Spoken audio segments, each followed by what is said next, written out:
Jerry Jones at a press conference, man. Let's see that the tempers are flaring. Does your team have a leadership void? When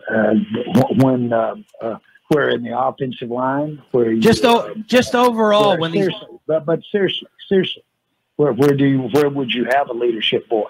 Is it an experience void? Is it a talent void? Is it a leadership void? I'm not trying to be cute here. The answer is no. The answer is no. I'm asking. There's not a. Well, just shut up and let me answer. No. Woo. Hey, Jerry's hot, man. Have you ever seen him that time? Look, he know the sky's falling. He knows the sky. They're panicking. They're trading away. They traded away Griffin. He's not gonna be the last person to get sent up out of here packing. Anybody who's making any type of money that was displaying no heart is probably up out of here either this season or in the off season, right? The Marcus Lawrence is next, and he might be. And I think the guys that's going to get traded right now, I think that gives you an idea of what's the locker room snitch. The guys who was telling on the coaches, they're getting up out of there. So I agree with you to a certain extent. I think it's the dudes that have not bought into the coaches to their system. Probably telling them that's bullshit that y'all running. JP, what up, my guy? Especially on defense, Everson Griffin was having an off year. He's playing out of position. You know what I mean? They got him playing outside linebacker. He's a hand down defensive end. That's what he does. But you got him in a 3-4 defense, right? And he's a 4-3 defensive end, right? Same with Jalen Smith. Jalen Smith is an outside linebacker, right? But at Notre Dame, he made money off rushing the quarterback, kind of like Von Miller rushed the quarterback, right? They got him playing middle linebacker. You know what I mean? You got these dudes out of position, and they don't know how to play these positions, and it's becoming evident, right? And you right now, what's happening is Jerry's getting exposed, and he's pissed off about it because now it looks like as the general manager, because you chose this, you chose to be the owner, and you chose to be the general manager, right? So you bringing in these individual players that have these, especially on defense, Dontari Poe and all these cats, right? And you bringing in basically what you did was brought in a bunch of 4-3 players and then brought in a 3-4 defensive coordinator. This is what you get. But what about the heart though? Why are they not playing with heart? The heart was gone. The heart was laying on the field with his ankle sideways. That was the heart and soul of the team. It wasn't no heart last year when they went 7-9 and they lost to a Philadelphia. They lost to a Philadelphia team that had more injuries than daggone any team I've seen in the NFL. You're talking about one game. Oh, okay. One game. But look, when you say you win this game, you win this game for to be a playoff team, and you go against a rival, and that rival has no receivers that are healthy, and they just got a receiver that they're starting at their number one spot that was on the practice squad a week before, and y'all lose that squad. That's no heart. So they had no heart last year, and they had no heart this year before. That's not true. We're talking about in that game another person that shows no heart in big games, and he's done that since he's been there. Now he'll get all kinds of catches and stuff. Is Amari Cooper? You pay that dude $100 million. You paid him $100 million. Yeah. Amari Cooper in the Eagles game sat on the sideline. Dark alley. Who? Amari Cooper? Amari Cooper. Would you follow him in the dark alley? What do you mean? Would you follow him if he's your leader? No. Would you follow Zeke if he's your leader? No. Would you follow anybody on that defense if he's your leader? No. Would you follow Dak if he's your leader? Absolutely. No, you wouldn't. Yes, I would. Because Dak was leading all those finest dudes. He's the only leader on that team. He's the only one. Leaders produce more leaders. Absolutely, and you are absolutely right. And they are leaders when Dak is on the field.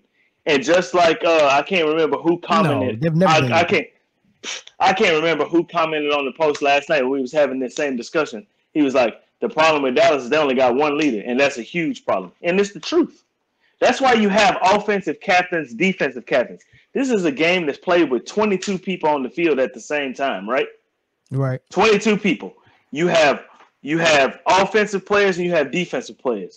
Dak is leading his offense. It's obvious the offense went from the highest scoring offense in the league to 3 points. It's exactly what they did. Well, hold on, Corey. Mm-hmm. So, and I think, and this is where me and you start having differences when we talk about this. Let's do one at a time. Yeah. All right. Let's not talk, because we all admit on this panel that Dak and the offense was looking great on the field with how they play, right? Mm-hmm. Scoring points, moving the ball, even though they got behind early. So, if I pull up Dallas's first quarter stats, it's probably not that impressive, So they playing from behind. They're playing from behind a lot. Impressive. Right. They're playing from behind a lot. But I'm not talking about their play on the field as far as performance. What I'm talking about with leadership is what's in their chest, right? What the effort plays, the heart, the killer instinct, the drive. Do they have that? And what I'm saying is they don't have that. And that's probably what's lacking the most, because they're not lacking the skill at all. They're not lacking that skill. They got players. They got more players than a lot of people got. Yeah. But leadership-wise is where they're lacking. They don't have something, and that something is unmeasurable. And you have to look at who you say the leader is, which is Dak, and say, hey, you're leading a bunch of chumps. Why are they chumps? That defense has no leadership at all. The team has no leadership. Indeed, the team had one leader, and that's the biggest problem. There are no leaders on defense, and he didn't fail as a leader, though. He failed as a leader. How could you fail? I think they failed him. They failed him. Let me finish what I'm saying. They failed him. Ownership, everybody failed him. They've been failing him. Zeke obviously is not a leader. How do you figure? They're the ones that bring these players in. They are the ones. Ownership has failed. How many times on this show have I said this? They need to bring somebody in like Earl Thomas. Doesn't matter if his play has dropped off a little bit. He puts people in the right positions and he will lead the defense. This is exactly what they need. And they refuse to do it. They refuse to do it. You cannot be on the offensive side of the ball and lead the defense. You can't do that. It is too big of a sport to do it. Remember what I said, we're separating the field, and we're talking about the field is separated, Melvin. And this is what I'm saying. Listen, we're not talking about the field right now. We'll talk about that after this. I'm talking about leadership and what you're doing and getting people ready on the psychological standpoint. Like how? What do you mean psychological? Dak built a damn football field at his house for the offseason for the receivers. He built that for them so they could practice during COVID. This is the kind of steps that he's taking. Is anybody else on the team taking those steps on the defensive side of the ball? No. Absolutely not. Let me let James go get in. It's got to be something about that guy that the other guys on both sides of the ball say, hey, we're going to win this for him.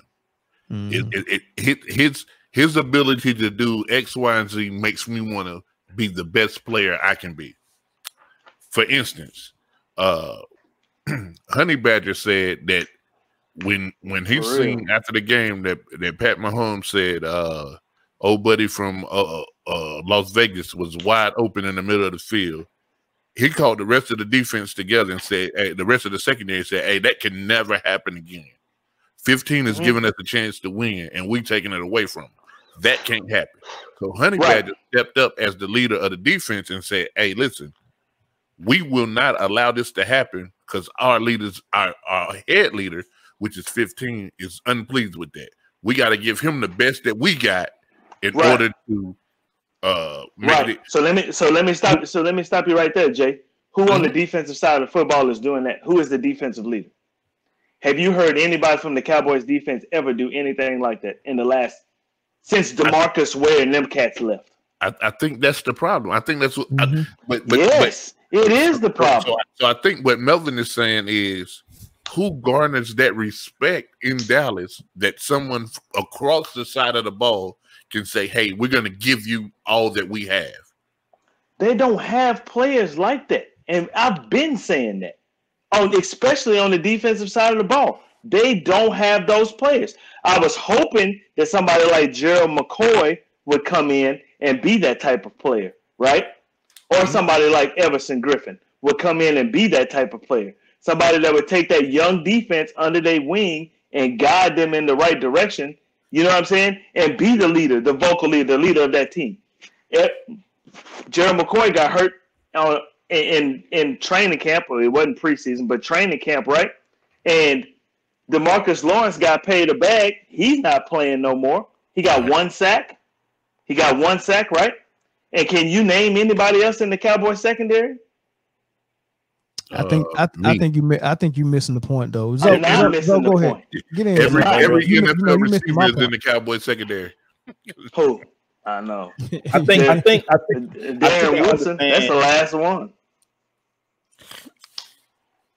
Yeah, probably Darren Woodson. Yeah. Go ahead. But I think what Melvin is saying. Okay. Yeah, I think what Melvin is saying is make leaders. If all of us were in the Navy, and if my first class didn't produce other first classes, or if my chiefs didn't produce other chiefs, in the Chiefs, it would look as if, okay, this guy, he's not making leaders. And I think that's what the element that Dak is missing, because yes, want to have other guys step up and do that, but you got to have at least one guy, whether he's playing or not. I don't care what the situation is. If my quarterback goes out, I'm playing the rest of the season with my hair on fire for that dude. I don't care what side of the ball I'm on. I don't care anything about same foul. I don't care anything. I don't care anything about anything else, because I got the respect of my quarterback. I don't know what it is. And you guys like Everson Griffin, who is a veteran player, and guys like Gerald McCoy, Dontari Poe, Leighton Vander, those guys are guys who've played before, and they should have stepped up. What is the reasoning behind why they didn't? What I'm thinking is, especially with Everson Griffin leaving, like for a 6th-round draft pick, that means something happened in the locker room. Something. Told you he was a snitch.